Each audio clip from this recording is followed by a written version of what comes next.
We have a crisis on our hands when it comes to the national debt of the United States of America. A lot of people, when they hear folks like myself explain that Bitcoin is going to millions, tens of millions, and eventually hundreds of millions of dollars a coin, they think that I'm predicting hyperinflation.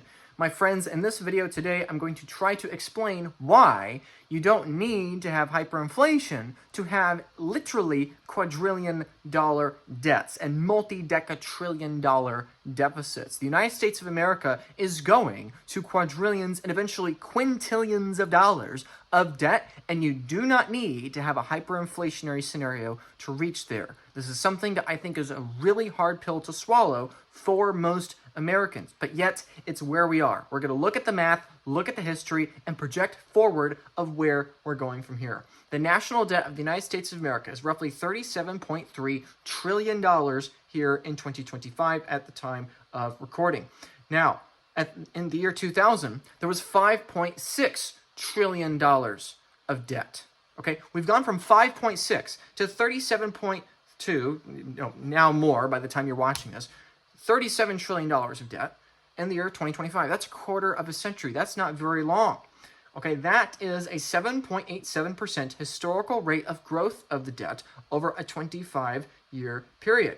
That is with a 2% currency devaluation target. Every single year, we're aiming to print about 2% of political currency, right? That's actually not true. We're aiming to have prices go up by about 2% every single year. That's the mandate of the Federal Reserve. That's the target, I should say, of the Federal Reserve, right? That means we're inherently printing and borrowing more than the 2% target because every single year we're producing more goods and services. So to offset that productivity that you should be enjoying, we have to print more than 2% to end up with a 2% increase in nominal prices. So the historical example over the last quarter century is roughly 8%. That's the rate that we've been increasing the national debt from 5.6 trillion in 2000 to 37.2 trillion in the year 2025.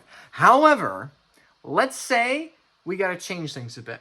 Let's say we want to increase the annual inflation target from 2% to 3%. Now, hyperinflation is 50% a month, right? We're not talking about America collapsing upon itself, right? We're not talking about World War III. We're not talking about a disaster, right? Remember that as recently as the early 2020s, we were looking at like an 8 or 9% inflation rate. Obviously, that was a very brief period of time that wasn't sustained. However, let's say either by an intentional increase of the target or just by the reality of how things unfold, we're looking at a 3% increase year over year of prices, or at least that's what's going to end up happening. That's a 50% increase in the inflation target. Going from a 2% to a 3% target is a 50% increase of the annual growth rate, right? Now, for that to happen, again, we have to increase the rate of debt the rate of us adding debt to the national debt. We have to increase that by 50% as well, right? Because in order to get that 3% target, we have to print and borrow way more money than we did previously. And again, this is all an if-then statement. I have absolutely no clue what's going to happen. That's exactly why you need Bitcoin. You need hard, sound money that you own a share of the future guaranteed by the laws of mathematics, physics, and cryptography, right? That's why you need Bitcoin, because I can't predict what the U.S. government is going to do. But the point here is that we're going to run through the mathematical scenarios in just a moment that show that even a 3% target instead of 2% is disastrous. Let's talk about it. Let's say over the next 25 years, we're looking at a 50% increase in the inflation target and a 50% increase in the rate of debt being added. That is $604 trillion of national debt by the year 2050. I know that sounds like a stupidly high, absurd number. Luke, the national debt is only $37 trillion. Why are you saying we're going to increase it by roughly $560 trillion in the next 25 years? That's crazy. That means that we would have to 20x the amount of debt of the United States. That's insane. You're predicting hyperinflation. You're predicting a war. You're predicting the end of Social Security. Blah, blah, blah. Unsubscribe, dislike video, comment down below, rage bait comment, buy XRP, right? These are the kinds of people you're dealing with. These low time horizon, low IQ kind of people, right? But again, you don't have to be this hyper doomer predicting hyperinflation in the next 6 weeks, right? You can just look at history.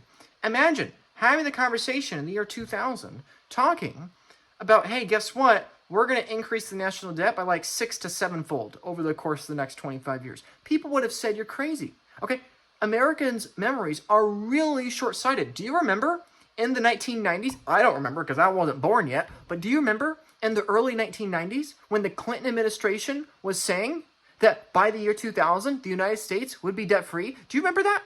Do you remember that? In the 1990s, we were saying the debt's going to be gone, and yet here we are. The debt is now 5, 6, 7 times higher than it was back then. Do you remember in 2016 when Donald Trump talked about reducing the national debt, and he's going to be a great businessman that reduces the debt, and it's all going to be wonderful, and blah, blah, blah, blah. It's going to be huge, right? We're going to make the debt unhuge, right? We're going to do all these things. That didn't happen. Now here we are, and the national debt under the Trump administration, round 2, is significantly more than when he first started running his campaign all the way back in 2015, 2016. The national debt is so much higher than it was back then. So yeah, sure, $600 trillion. $600 trillion might sound insane.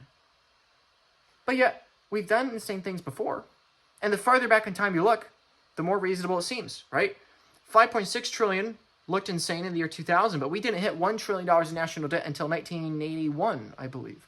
The first national debt in the United States was about $50 million all the way back in 1779. Oh, by the way, the Continental hyperinflated right before that, right? Our first currency, collapsed under itself, right? So this is actually not the first time we've had a currency here in the US of A, right? So let's say that the inflation target instead was 4%. Not 3%, not 2%. And we're not talking about hyperinflation. We're talking 4%. Not over the course of 100 years, over the course of 25 years. If we increase, therefore, that rate of debt growing from, instead of 7.87% a year, we increase it by 100%, we compound that up for the next 20 years, that's a 1.437 quadrillion national debt of the United States. 1,437 trillion by the year 2050. If that happens, then we have gone from 5.6 trillion being 100% of the national debt to now 5 trillion being a rounding error. And that might sound crazy. You might say that that's fear-mongering, or you're talking about hyperinflation. That's crazy, Luke. But remember, we are adding literally hundreds of thousands of dollars of debt every other second to the national debt currently today. And remember, the entire national debt of the United States in 1779 was about $50 million. Then it was a couple $1 billion during the American Civil War, and here we are adding $1 billion every few days, right? In the future, we'll be adding $5 trillion of debt every couple weeks and eventually every few days if we continue this exponential curve that we've been on for literally a quarter of a millennia. So quite literally, we are closer to a $1 quadrillion national debt here in the United States than we were to a $5 trillion national debt in 1999, the year I was born, right? That might sound crazy, and it might not technically be true. However, in terms of a timeline, it actually isn't that unreasonable. We are halfway to 2050. We are closer to 2050 than we are closer to 1999. The national debt of the United States was about $5 trillion in the year 1999, and if we only go to a 4% average between now and 2050, not including the first half of this time period, not including 2000 to 2025, only the second half of this time period, the next 25 years, if we go to a 4% target of nominal price growth on assets and consumer goods, right, consumer price inflation, if that's our new target, then we are quite literally closer to talking in terms of quadrillions instead of trillions. We've gone from millions to billions. In the 1980s, we entered the trillions into our lexicon, and pretty soon, by the mid-21st century, we'll have quadrillions entered into our lexicon. And maybe this is too pessimistic. Maybe we don't have 4%. Maybe we, quote-unquote, only have 3%. Still, we're going to be looking at over $1 quadrillion at some point this century, probably sooner than you think. Even though the debt of the United States is only 3.72% of $1 quadrillion today, we are already halfway in the timeline to $1 quadrillion of debt here in the United States. That is the pain of compounding math. And you can say that I'm wrong for predicting 25 years into the future. However, we have an history 10 times longer than that of a quarter of a millennia looking backwards, showing us that this is directionally correct, the trajectory of where we're going. If you do not believe me, remember that we started a national debt at 50 million bucks, like I said just a moment ago. We've seen greater exponentials before in longer periods of time. We have increased our national debt by a factor of 1 million, almost, right? Not technically true because we're not yet at $50 trillion of national debt. But remember, a $50 trillion national debt is not out of the question over the course of the next half decade or so, right? That's coming. That's very soon. When we hit $50 trillion, we will have increased the national debt by 1 million X. Y is 0.1% of the same percentage move. Y is 1/1000th of a 1 million X move, aka 1,000. Why is that calling for hyperinflation? It's like, no, it's not. It's not calling for hyperinflation. We've been through this before. In my opinion, I think that the multiples of debt growth could actually be greater than the past, right? I think that the multiple over the next 250 years is going to be larger than the previous 250 years, but talking in terms of a human lifespan, roughly 25 years, pretty much hopefully everybody watching this video, or at least most of you are going to still be with us 25 years from now. But the point is, even though in my opinion, it's only logical that it will speed up, even if we ignore that fact and we look at only the past and slightly projecting it in the future, the next 25 years are going to be more dramatic than the previous 250. We have less in common with the near future than the ancient past. The majority of US dollars that will exist in the year 2050 will not have been created by the year 2025, but will have been created in the next 25 years. There are more dollars to be borrowed by the United States in the next 25 years than the previous 250 years. This is why it's really important you buy Bitcoin as soon as possible. If you're somebody that's new to buying Bitcoin, please reach out. I'm happy to have a conversation to help you figure out where you can be buying your Bitcoin, where you should be where you should be sending your Bitcoin. You shouldn't be selling your Bitcoin. Where you should be sending your Bitcoin.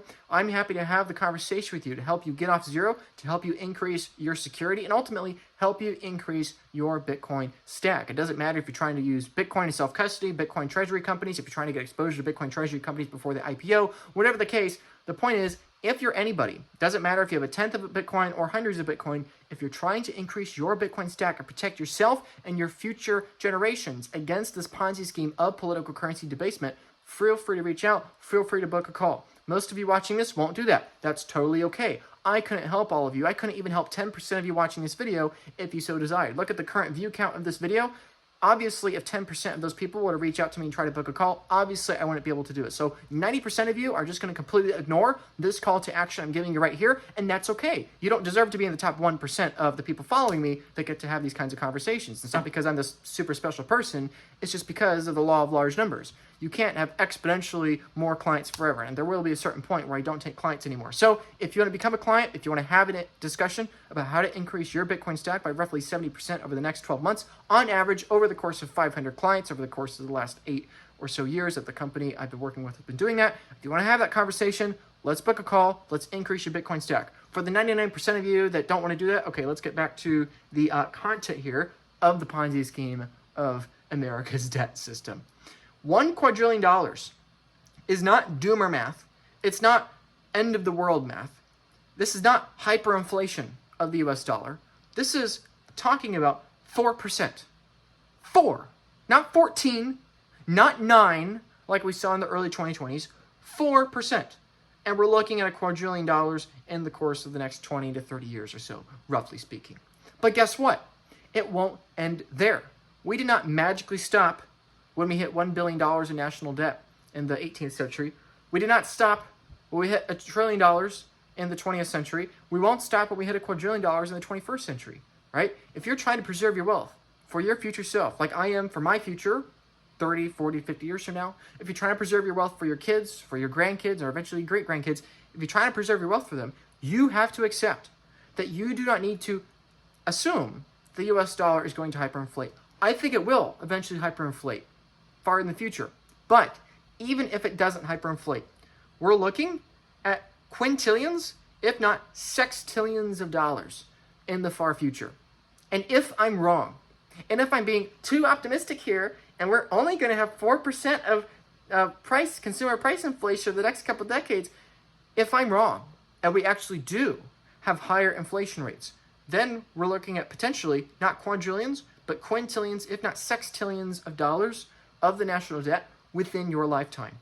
I remember when hitting a $5 trillion, or excuse me, an $8 trillion national debt, I remember seeing that on the headlines, right? I was born when there was 5 trillion. I remember hearing about $8 or $10 trillion national debt. I remember thinking, oh wow, this is a problem. We got to get our debt under control. Newsflash, they will never get it under control because it's an inherent part of the system to not get it under control. When you have a system predicated on the success and 2% growth rate of lies, returning to the truth is antithetical to the survival of the system. We will not return to truth. We will continue printing more and more lies, more and more fraud, more and more misinformation, political currency units into the future. The debt problem is not a problem. Compared to the future, it's trivial. We will continue printing more debt forever. So what should you expect the national debt being a few decades from now? Not billions of dollars, and not even trillions. You should expect somewhere between hundreds of trillions to probably quadrillions of dollars if you want to be optimistic. If you want to be pessimistic and you think there's hyperinflation over the next 30 years here in the United States, then you shouldn't be talking in terms of quadrillions. You should be talking in terms of quintillions, if not sextillions of dollars. And again, those numbers might sound stupid. That might sound insane. However, a $37 quintillion national debt is only a 1 million X away. It's only 1 million X away. We've already done a million X over the last 250 years. Why wouldn't we do another million X over the next 100 years? And if you are somebody that's more pessimistic than me and you think hyperinflation is coming within the next 1 to 3 decades, then you think that sextillion or quintillion are easily possible roughly in that time period, right? So hopefully there's not much more than 600 trillion to roughly quadrillion dollars in national debt by the year 2050. I hope not, because if there is hyperinflation in the United States, then there's probably been a major war, major famine, or major global conflict, which is why it's really important to have self-custody for your Bitcoin, because if you don't take self-custody of your Bitcoin, and we do have a hyperinflationary event, you're going to be in a very real pile of trouble. So the point is, even if Bitcoin had a 90% chance of failure by the year 2050, it is still a better buy and hold than US dollars. This is something a lot of people don't understand. People want to think in a binary world. The world is not binary, my friend. Everything is probabilities. I am not 100% certain that Bitcoin is going to survive the next 100 years or 30 years. I don't know. But I am exceedingly confident that even if there were a 10% chance that Bitcoin loses 90, 95, 99% of its purchasing power, even if there was a 10% chance of that happening, I am far more confident that the dollar is going to lose way more than 90% of its purchasing power over the course of the following quarter to half a century. Even if Bitcoin is trending to zero, it's not certainly trending to zero, while the dollar is certainly trending towards zero. You don't have to believe that Bitcoin is inevitable and it's going to $100 bajillion a coin. You can just understand that on a probabilistic scenario of comparing the potential upside and the potential downside, that even if Bitcoin has a significant probability of collapsing and going to zero, that it is still a better bet than dollars. But what is the biggest possible route? What is the biggest probability that your Bitcoin does go to zero? Well, the biggest risk to your Bitcoin going to zero is not a risk to the Bitcoin network. The biggest risk that your Bitcoin goes to zero is if your Bitcoin is stolen. A lot of you watching this video still have your Bitcoin on exchanges. You, my friend, are acting very foolishly. This is not a good plan. I don't care if you only have 1/10 of a Bitcoin or if you have dozens, maybe in a couple cases, 100 Bitcoin or more. It does not matter to me. If you're a whole coiner, multi-whole coiner, or you're a 10th coiner, whatever the case, reach out. Let's have a conversation. Because if you're watching this and you still do not have self-custody yet, stop kidding yourself. If you felt confident enough to do it on your own, you would have done it by now. But yet, you haven't. So, have somebody to come alongside you and help you take self-custody of your Bitcoin. Strongly encourage you, if you have any significant amount of Bitcoin, to have a multi-jurisdictional, multi-sig vault that's escrow compatible. If you're somebody that's starting out, maybe you don't necessarily need that yet. However, one way or the other, highly recommend you to reach out. Let's have a conversation about reducing the single greatest threat for your Bitcoin going to zero. It's not the US debt. It's not even a U.S. confiscation of your Bitcoin. It's not a 6102 order. It's not a quantum computer. It's not even somebody stealing your Bitcoin from self-custody. Your biggest threat is that somebody logs into your exchange and they withdraw your Bitcoin on your behalf. This is incredibly high risk. I have seen well over $15 million of Bitcoin stolen in the last 8 months from these very kinds of attacks. Stop kidding yourself. Start taking this stuff seriously. Because if you don't take it seriously, somebody else will take your Bitcoin seriously and they will steal it from you. So let's have a conversation about getting self-custody, withdrawing your Bitcoin from exchanges. If you have done that, great, good for you. I applaud all of you. You all deserve to be subscribers and to see future videos of mine that come out, right? But for those of you that haven't, please don't watch another video of mine until you take self-custody. If you're too scared, uncomfortable, ignorant, or cowardly to take self-custody on your own, reach out to me. Let's have a conversation. Let's just get it done because it is the single greatest downside risk to your Bitcoin. Thank you everybody for your time today. Please like and subscribe this video. Share this video with those people in your life that somehow believe that we're going to get the national debt of the United States under control. And the point is, you don't need hyperinflation to have quadrillion, quintillion, or sextillion dollar national debts. We've been here before and it's happening again, except this time is a bit different because it's happening on a faster and faster and faster timeline. This is the nature of political currency debasement. This is the nature of the national debt. And ultimately, we're going way, way, way stupendously higher in terms of a national debt, even if we only hit 3 or 4% of consumer price inflation. Hopefully, we don't have 20% like some nations do. We better hope that that's the case because a lot of people are going to suffer.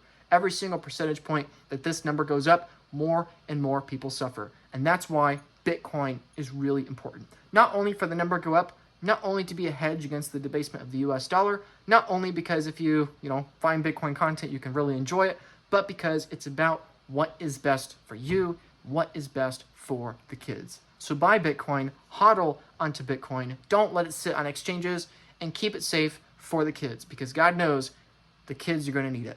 This is a tool that is no longer optional. It is essential if you want your kids to have a say in the future. Thank you for your time, and I'll see you in the next video.